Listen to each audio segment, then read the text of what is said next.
This is Scott Leese, author, podcaster, and entrepreneur. Scott has one of the most important voices in the world of SaaS selling, as he's been there, seen it, and done it countless times. So it was only natural that he sat down with us to tell us his top 4 sales books. Let's jump into book number 1. Yeah, book number 1 for me is The 48 Laws of Power. This is probably the first book that I read that made me start thinking about everything I do from the lens of a salesperson and somebody who's trying to get what they want out of every situation or out of this life and what have you.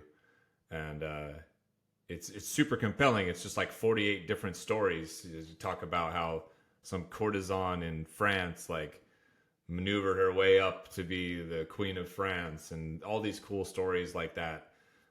That tell these lessons and things, and yeah, that really like got me going, got me fired up.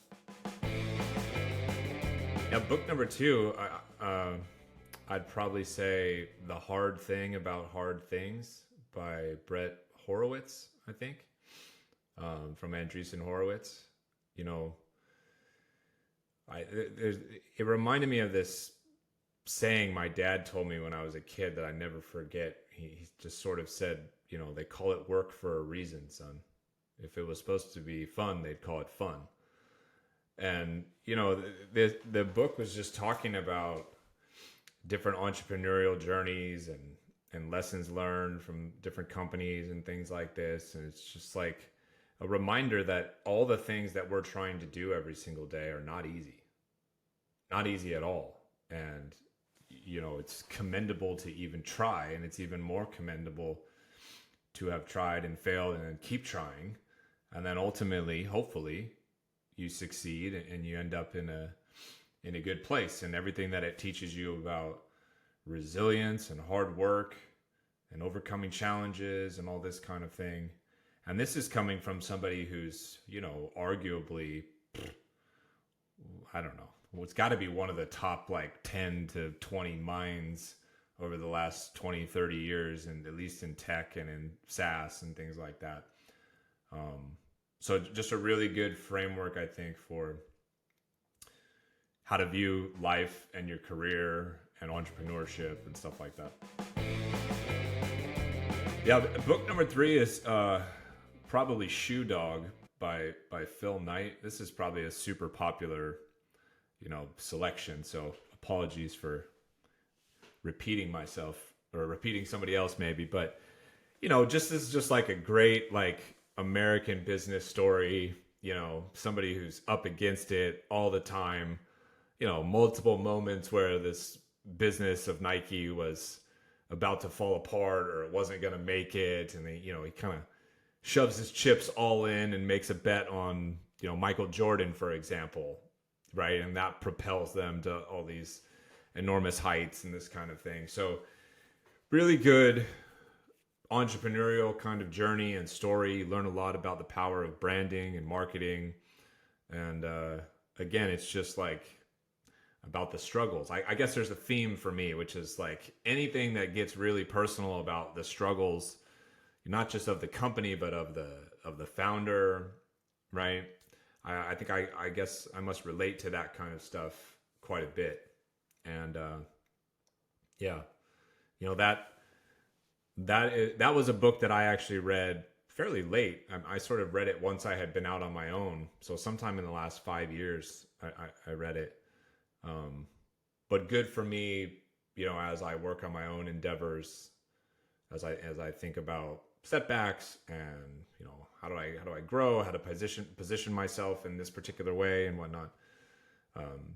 And, you know, coincidentally, they made a movie out of it in the last year or two, which was kind of fun to see after I had read the book. So I'm going to go off the beaten path here on book number 4. There is a brilliant book called The Captain Class. The Captain Class essentially tells the story across multiple sports of the captain of these dynasty kind of teams. Not a team that won, you know, one championship or whatever, but like a team like, you know, I'm gonna puke when I say this, but like Man United in the 90s or something like that, or the All Blacks from New Zealand, rugby, or the San Francisco 49ers American football team from the 80s, and it talks about like the captain of the Hungary national football team. So there's like all these interesting stories from obscure sports to very popular sports, and they're all interviews with and about the captain of those teams. And the author draws this correlation across all these dynasty teams and how they were successful, and it's that the captain of the team was never the best player. The captain of the team, the glue that held everybody together, was often kind of a role player, but somebody who galvanized everybody through leadership, through hard work, through effort, through their brain and smarts and whatnot.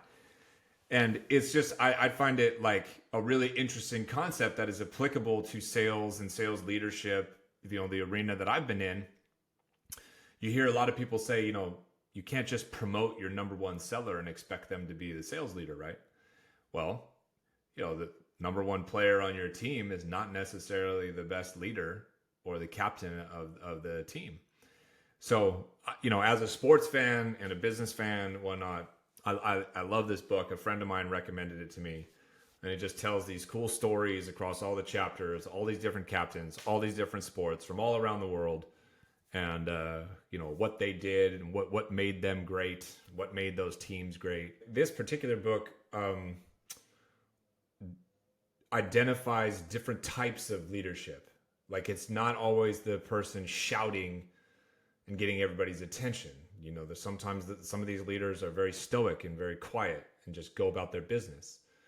Sometimes it's people who kind of deflect all praise and accept all negative responsibility when the team loses, and everybody looks at them like, why did Aaron just do that? It wasn't his fault, but he did it anyway, right? And so it just it traverses the whole gamut of like different types of leadership and everything, but the tie that binds is, their point is like the captain is never the best player in all these dynasties. It's always somebody who's serviceable, who's good, who's a key figure on the team, but nobody would ever be like, that's the number one player on the team. That's the superstar.